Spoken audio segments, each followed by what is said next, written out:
Welcome. This is the Lifetime Cash Flow Through Real Estate Investing podcast. This is where you'll learn strategies to help you achieve lifetime financial freedom through real estate investment. Your host, Rod Cleef, has owned over 2,000 homes and apartments, and he brings experts in all aspects of real estate investment and management onto the show. Now, here's your host, Rod Cleef. Welcome to Lifetime Cash Flow Through Real Estate Investing. I'm Rod Cleef, and I'm thrilled you're here. Hey guys, I want to tell you, if you like what you hear on the show, by all means subscribe to us on iTunes. And I also want to remind you that every week I do a short 5 to 10 minute show called Your Driving Force Success Tip. It's where I share with you my most valuable secrets that I've learned about the psychology of success. And most people don't realize 80% of success in anything is your psychology, and only 20% is the actual mechanics. So I hope you'll join us for these little shows. I think you'll find them very valuable. Speaking of valuable, I think you're going to get incredible value from the man we're interviewing today. His name is Michael Seeker. He's a very successful real estate investor. He currently owns 35 units worth over $3 million. Has done a lot of renovations of historical buildings, which we'll get into. So let's get started. Michael, thanks for being on the show, buddy. Yeah, thanks, Rod. I appreciate you having me on. Tell us who you are. What's your story? Tell us, how'd you get started in real estate? What do you love about it? And tell me some of the things you've done. Sure. So I didn't really realize it, but as I was growing up, my father and mother both did a lot of renovation projects. And I also got to watch my aunt and uncle do some historic renovation outside of Chicago. And so all that kind of bled out onto me as I was growing up. When I got to college, I was kind of in a position where I knew what I was good at. I knew kind of what I wanted to get a degree in, but didn't really have a focus or direction to go. So I started doing some research. What kind of jobs can I get with my skill set? That kind of drove me down the corporate route, going into actuarial science, which is kind of a niche area for folks with math degrees. And so as I was doing some research on that, I thought, what do wealthy people do? So I took a look at the Forbes 100 richest list and kind of skimmed through it just to see. And you've got all the folks who are starting companies and founders and inventors. But the folks that didn't do that sort of thing pretty much came from either real estate or oil. I mean, that's by and far where those folks made their money. So in doing some of that research, I kind of had a direction to go out of college, but I knew I didn't want to be in the corporate rat race, so to speak, for my entire life. So that's kind of what, right from the get-go, I knew I wanted to get into real estate. In about 6 months after I graduated, I purchased my first property, which was a live-in rehab. So I spent probably about a year and a half doing everything top to bottom to that house with my own blood, sweat, and tears. Love it. And by the way, let me interject, guys. That's a great way to get started. Buy something, live in it, and fix it up. I know you've heard me talk about it before. Sorry to interrupt, so keep going. Yeah, no problem. So after owning that house for a couple of years and living in it, had a couple of roommates and got some income that way. I ended up partnering on a multifamily with a friend, a coworker.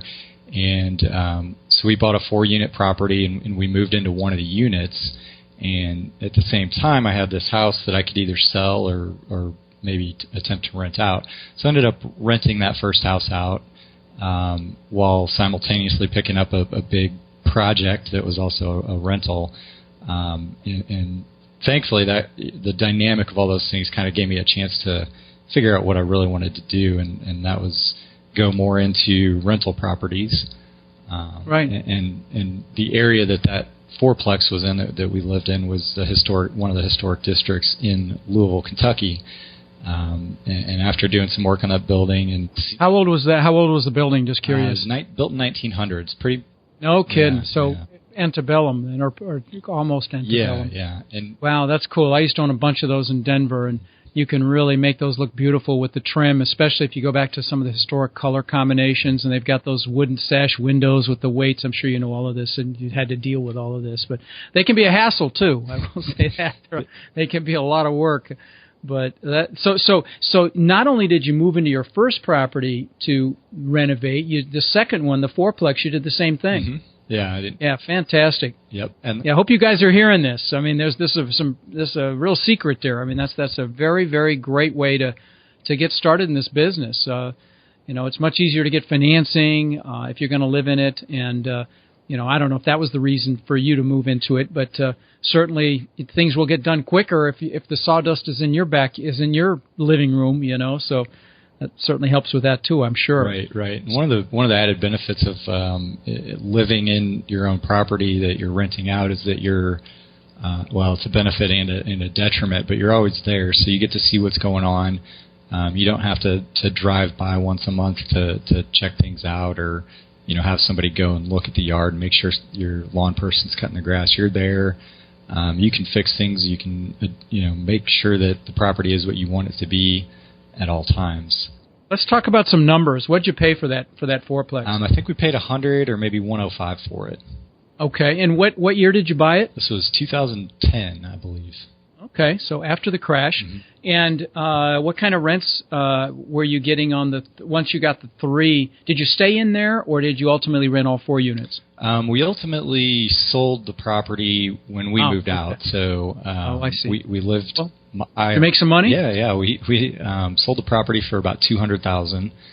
Perfect. So it definitely, from a capital appreciation standpoint, I mean, we put a lot of money into it, but most of that came from the rents from the existing tenants. So we did a lot of work, kind of redid each apartment one by one as tenants moved out, and upped the rents on the place, and ultimately. What were the gross rents for all 4 units rented? And maybe in today's dollars, what would the gross rents be for all 4? I think it was about $1,200 or $1,400 when we purchased it, and that would be including the owner's unit that we lived in. Okay. When we sold the building, I think we were getting about $1,500, excluding the owner's unit, which would be another $800 or so. So that's surprisingly low. I thought you were going to give me a much higher number than that. So it's Louisville, Kentucky. Yeah. So yeah. Well, I guess I'm in Florida, so I understand that. So so what are you doing now? So right now I'm focused still in the same area. Even though we sold that property, I own 3 or 4 properties on the same block as that one. Sure. And really just looking to purchase primarily distressed properties. There's a lot of it's kind of a gentrifying area where there's a lot of riffraff. So one of the things I like to do is go in and take those buildings that somebody just kind of let go by the way, and fix them up. Buy them right. Do a significant renovation to them, and then at the end of the day, you've got a beautiful property that has a lot of historic character, with all new mechanicals, all new, everything's brand new, so you kind of avoid some of those pitfalls. Oh, so you put all new mechanical in, so new furnaces, AC or whatever, and plumbing, electrical, so you go all the way through it then. Typically, that's what I'm looking for today. I've done a range of, anywhere from cosmetic updates on to full gut down to the studs and brick. Is this area you're in like near the downtown area? Yeah, so it's actually in a prime location. It's just south of the University of Louisville campus, right, and it's just north of. I've got those backwards. It's just south of downtown Louisville and just north of the U of L campus. Yeah, see, I had an area like that in Denver, and for those of you listening, these areas like this, like he's describing here, can be sleepers. I mean, they can be huge windfalls. I can tell you, I had a couple areas like that in Denver. One was really right downtown, and that area, and I'm not exaggerating, okay, I bought units there. Like I bought a fourplex for $80,000, all big, 2-story, 3-bedroom, 2-bath. I remember it was on 23rd and Vine Street in Denver, and I'm positive that those units now individually would sell for probably $250,000 to $300,000, and that's because it was a gentrifying area, and I had a lot of houses built in the 1900s as well in that same area that was all, it was a ghetto before. But keep an eye, if you guys ever encounter an area like that near a downtown where you're getting the artists coming in, you're getting the little shops coming in, and people are turning those houses around, it can be an incredible opportunity. So you could really be onto something in your area there, Michael. I don't know, Louisville at all, but You could really have the bull by the horns there if it turns around like Denver did, or an area like that, because I've seen that in other markets as well. So, I mean, is that what you're seeing? Are you seeing that happening? Yeah, one of the things that kind of caught me by surprise this year is the increase in demand for the apartments that I have in that area. So I've owned property down there for roughly 6 years now. That first building, I'd put stuff on Craigslist, and I would get 1 to 2 emails a week, and it would maybe sit vacant for a month before I finally got a tenant in there. Fast forward to this year, and I try to keep all my leases on roughly around the summer, because that's when most students are looking to move. But we had several one-bedroom apartments that we put up around July, and I mean, we were getting 20, 30 emails on the first and second day, and zero. We're not experiencing any vacancy whatsoever. That's fantastic. Yeah, and I like I said, areas like that can be total sleepers. So tell me this: how do you finance your deals? So I've got kind of a mix. It's kind of evolved over the years. I started out, fully financing everything myself, doing 80% loan to value loans with a commercial lender, and then I've also done some hard money loans for some of the more distressed projects. Sure.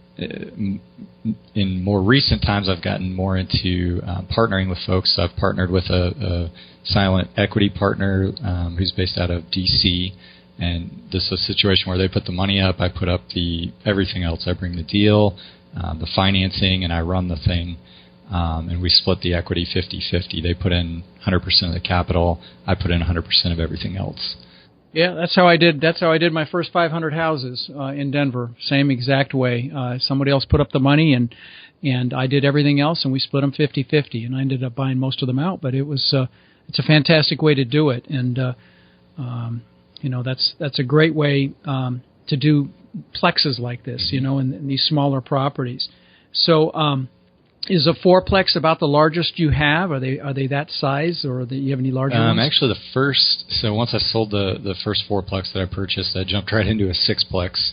Okay. Since then, I've pretty much stuck in between 2 and 6. So everything's either I have one duplex. Typically, don't go that small, but this is in a little different area of town, which is a lot higher demand. Just kind of one of those ideal properties to own. So.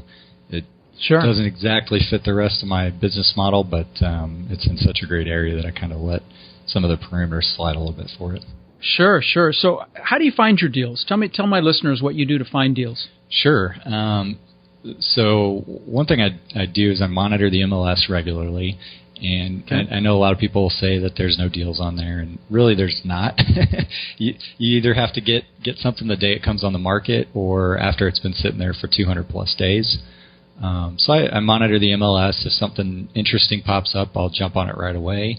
Or if something that may not have been too interesting 6 months ago is still sitting there, then I'll kind of take a second look at it and see, is the seller lowered their price, or are they looking like they're more aggressive and wanting to get rid of the property? So that's one avenue. Now, let me interject something, guys. I've bought hundreds of houses via the MLS. I've always, anytime I've been in a market like Colorado or Florida, I actually would hire a broker and open a real estate company. And a non-broker, a non-realtor can own a real estate company. I had my broker's license when I was 18, but I let it go a few years after that for a number of reasons, one being, you have a fiduciary responsibility to whoever you deal with. So I didn't really want to utilize my license anymore, but I always had a broker so that I could have access to the MLS. And frankly, I could have the commissions on deals come directly to the real estate company, and we had an arrangement that, the company kept any commissions on properties that I did. I paid a broker a few $100s a month. Somebody retired that just wanted a little extra income, and it worked out very, very well. But in this market today, as hot as it is, MLS, I was just going to interject that you may not find as good a deals as you'll find once we start contracting and it becomes a buyer's market again. But it is a great source when it's a buyer's market. So you look in the MLS. What else do you do, Michael? So probably the second largest source of deals for me has been really just private networking, and in my like in your local RIA group, or not even the RIA group. I guess it's more accidental networking, unintentional. But I'm good friends with a very large developer in Louisville, and so I've always talked to him about real estate. Never really with the intent of partnering or overlapping paths. Just we both like to bounce ideas off of each other. I was fortunate enough to he's moved on to bigger things and was looking to downsize or get rid of some of his smaller properties. So so you bought properties directly from him? Yeah. Yep. Oh, I see. Okay. And then another similar method, the sixplex that I bought came with some owner financing, and over the course of 2 or 3 years, I would interact with the prior owner just due to the financing that we had back and forth. And ended up. He was down living in the same area of Florida that my wife and I moved to, so I offered to take him golfing one day. And that turned into, hey, I've got a buddy who's getting up there in years, and he's looking to sell some of his property. If you want to, I can connect you to. And so that ended up, I think we looked at maybe 10 or 15 properties that this guy had, and we ended up buying one of them. Same type? I mean, the historical stuff in the same area that you're in? Yeah, this is a little different area of town, and unfortunately most of the properties were very run down, so they just didn't quite he was wanting too much money for them to work with the kind of work. Have you ever tried any direct marketing in any kind, mailing or driving for dollars? Yeah. So it's funny you say that. I did send out, and this is an interesting story. I sent out a letter to a guy who owned a building maybe 3 or 4 houses down to me in 2012. This was the only attempt I ever made at direct marketing. I handwrote the letter and sent it to him. So you sent one letter? Yeah. And hey, guys, if you want to buy property, you got to send more than one letter. Now your story may contradict that, but maybe you've got an anomaly here. But anyway, I'm just messing with you. So what happened? Yeah. So fast forward to, I think it was the end of 2015. I get a phone call or an email from somebody saying, "Hey, I'm the son of so and so. You sent him a letter in 2012." And I was like, well, shit, what did I That's awesome. Had to think back and remember who it was and what the letter was and all that. But lo and behold, the guy passed away, unfortunately, but he did have, I think 6 or 7 properties that were, somewhere in areas that I was interested in. And my partner and I were able to pick up a couple of those. No kidding. It turned. Now imagine if you'd have mailed the whole neighborhood. Okay. And guys, just so you know, that I'm really glad that you told that story, because I've had the same thing happen from mailers. A lot of times people will just set them to the side, and I mean, not in this case, they were in his personal effects, but they'll wait and they'll just put them on their desk, and when they think about selling, you may get a call literally a year later, and that's not uncommon. So, don't be discouraged if you do a mailer, and I would recommend you never just do one mailer, you do several, because there needs to be some consistency. But okay, anything else that you've done besides your networking and MLS work to find deals? That's it. We just kicked off a direct marketing campaign. I think the letter's just got in the mail this. So you're doing it. Yeah. All right, good. Yeah, good. After the success from that long lost letter. Yeah, that's fantastic. That was all the motivation I needed to jump in. That's awesome. So do you have any mentors, or do you belong to any groups that support groups or anything like that in the real estate arena? Well, I do. The gentleman I mentioned earlier that is a pretty large developer in Louisville. Right. Still really good friends with him. I lived with him for a number of years. And then anytime I go back to visit Louisville, I always end up staying at his house, and we spend hours upon hours talking real estate every time we get together. So where are you at in Florida? I missed that. I thought you lived in Louisville. Yeah, no, I'm a couple hours south of you in Fort Myers. No kidding. Wow, I owned 160 houses there at one time, Lee County. In fact, Cape Coral and Fort Myers, between the two of them. But yeah, that's a great market. Well, we'll have to get together sometime. If you're ever up in the neighborhood, let's have a cup of coffee. Yeah, absolutely. So let's talk to the investor that's not bought their first multifamily deal. Based on what you know, Michael, what advice would you give them? Well, one thing that I wish I would have done early on is to do the difficult things. As an early investor, I kind of wanted to make things as easy as possible. So, two good examples of this. One is dealing with tenants and late payments. As a new landlord, I thought, I'll be lenient with these folks. I'll be the nice guy. No. Right.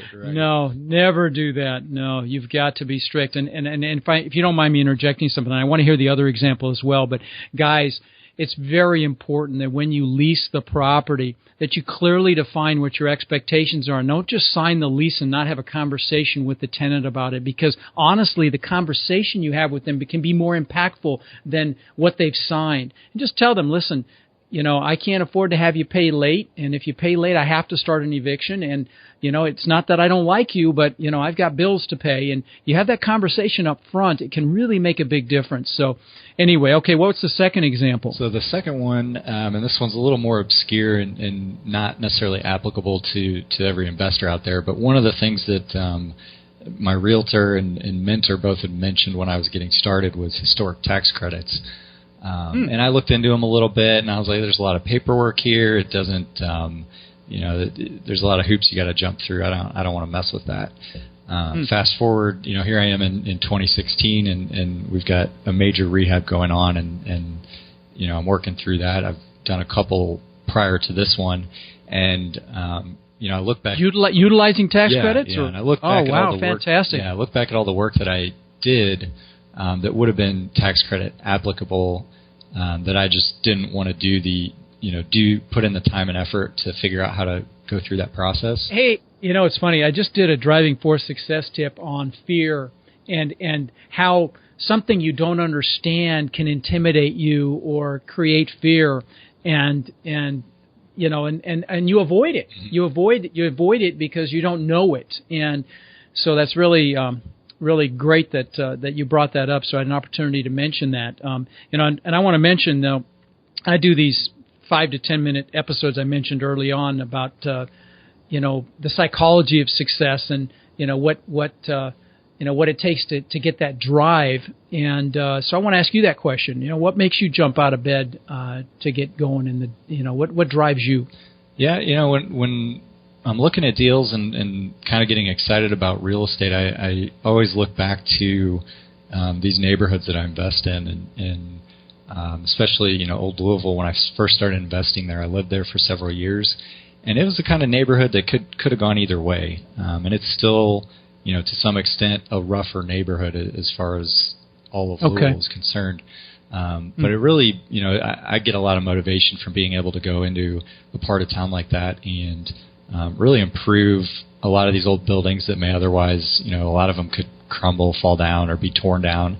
That's just being able to preserve history and improve the neighborhoods and improve the community.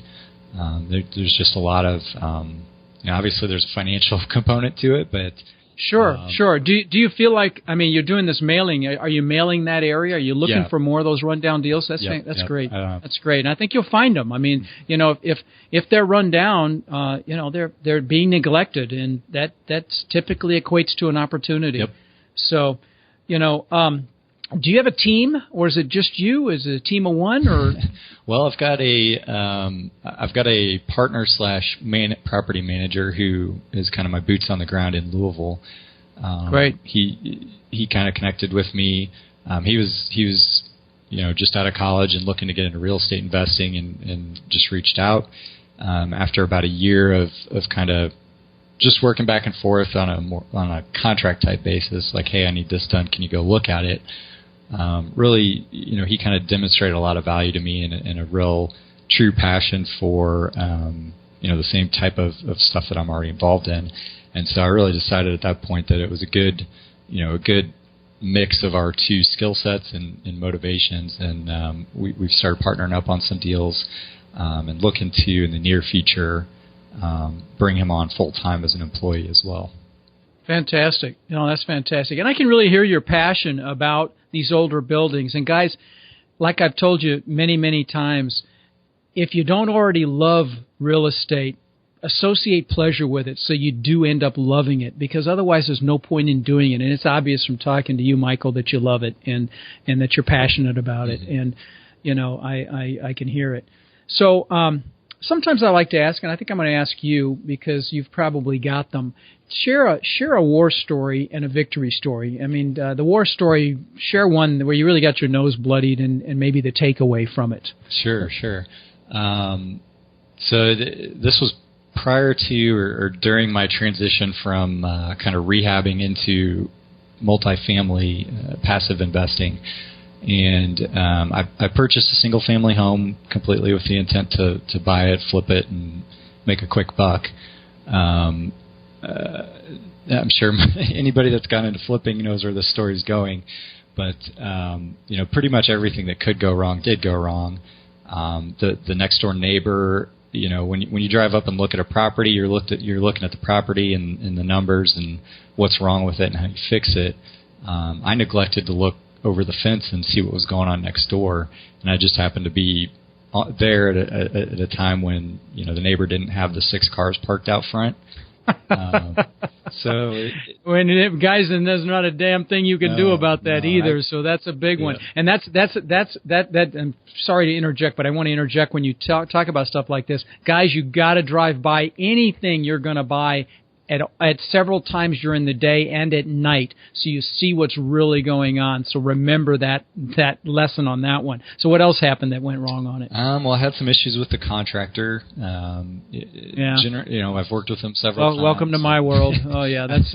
I'm still looking. When you find a good one, I mean, they are like gold. Right. So right. I'm still looking for that golden contractor, but someday we'll cross paths and that'll be the end of it. But anyway. I had issues with the contractor. We had a break-in. We had some flooding in the basement after we refinished it. Pretty much just everything. Which is very dangerous in an old property like that, because it can crumble the brick and create something that you absolutely do not want to happen, and that's a structural issue. Anyway, so basically a real nightmare in the renovation. Anything else happened? I mean, that was it. I ended up. Enough, I was stuck with the property. I overpriced it when I was trying to sell it so that I could make some money or break. You were optimistic, you mean? Yeah, and I ended up sitting on the thing for somewhere around 9 or 12 months, and meanwhile I'm making the payments to the hard money lender and got other stuff going on. So it actually put me that one project put me in a situation where. For 3 months of my life, I was counting every single penny, looking at when dollars were coming in and where they were coming from and where they had to go. And that was one of the most stressful times I've ever experienced in my entire life. No kidding. Yeah, that can do it for sure. And so what would you do differently if you did it again? Well, I've moved away from flipping for a number of reasons, but if I were to go back into that arena, I would definitely, as you mentioned, drive the property 3 or 4 times in a different day or week, and get a good feel for the area if you don't already have that feel. But in hindsight, I would, going back to day one, I would have not done the fix and flip path, because it was just a constant headache, constant battle, and then at the end of the day you're trying to sell something to a buyer, which I don't know about you, but I've never met a buyer that isn't overly particular about what they're getting. Oh sure. And then you write a contract and you get their inspection. Yep. With their especially in an older property like you're talking about, they're they're always going to find things even if you've done a major renovation. So yeah. So how about a victory story, Michael? Sure. So maybe jumping into a little more detail about the that letter that I sent back in 2012. So I ended up purchasing 2 properties from that family. One of them we ended up selling to another investor, and we offered them some owner financing on it to help them get the ball rolling on the work that needed to be done. And the other one we are in the midst. Some short-term owner financing? Yep. Okay, I think we offered them 15 months at 9%. and need it. It's a great way to get it done and give them an opportunity to fix it up, and everybody wins. Good for you. And then the second property, so it was a 2-property deal. Basically, we wanted one property. We didn't particularly want the other one, but it was the only way to make the numbers work. So the one that we did want, we ended up keeping, and we're in the midst of probably about a $200,000 historic renovation. Wow. And wow, that's a big one. Yeah. So at the end of the day, the property itself is going to be a great property to hold long term. It's right in the heart of the area that I'm very familiar with and have several other properties nearby. But the kicker on that is the historic tax credits. So of that $200,000 we're spending, we're going to get a 20% federal tax credit, and then somewhere around 10 to 15% in a state tax credit. So. Wow, that's 35%. That's huge. That really helps. That really helps with the bottom line. That's awesome. Yep. So, it's kind of a double question, but what's the best advice you've ever received regarding real estate, or what advice would you give somebody looking to get in the business? Sure.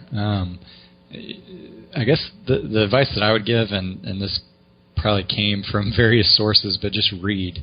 Read as much as you can. I've got a bookshelf with hundreds of different books on it. I can't say enough about taking the time to try and pick up knowledge that somebody else has been thoughtful enough to put down into a book for you. And there's so much that can be gained from that. A lot of the hurdles that I've run into, I've solved problems. I've been able to take different vantage points on situations just through all the different books that I've read. So I think that's... Sure. Do you have a favorite? Since we're on the topic? That's a great question. Real estate related and non-real estate related. Let's do both. So real estate related, I'm looking at my bookshelf right now, and I've got to go with Commercial Mortgages 101. It's not really a very well-known book, but it's a book that helped me get over, and I think a lot of folks are in this boat when they first start investing, but everybody wants the 30-year fixed Fannie Mae loan on stuff, and at the end of the day, if you want to be a successful buy and hold investor, you've got to be able to get beyond, because there's a limit on that. You can only have 4 properties are pretty easy, and then you can go up to 10, but it's a pretty painful process to get that money. If you want to be right, we're talking residential, guys. We're not talking commercial loans right here. We're talking correct. Yep. Right. So, what was it? Commercial loans 101. It's Commercial Mortgages 101. Commercial Mortgages 101. Awesome. Okay. And how about non-real estate? What's your favorite book? Since you're obviously a voracious reader like myself.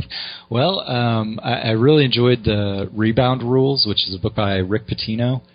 Wow, I can't believe I've not heard of that. Rebound Rules. Yeah. Okay. All right. And it's a very thought-provoking book. It just kind of, it's one of those books where I read through it and was constantly kind of pulling away and jotting things down or stopping in the middle of a paragraph to go do something that just came to my mind. So those sorts of books always get me energized.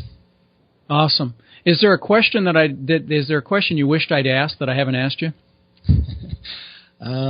Well, not really. Is there something else you'd like to share? I mean, some other little bit of wisdom. It's again, my listeners are either in multifamily real estate or wanting to get into it. Is there anything else that you think might add value? Yeah. So one of the biggest struggles that I face, and I'm sure just with real estate in general, the types of folks that get into it are prone to this, but just being able to let go of things.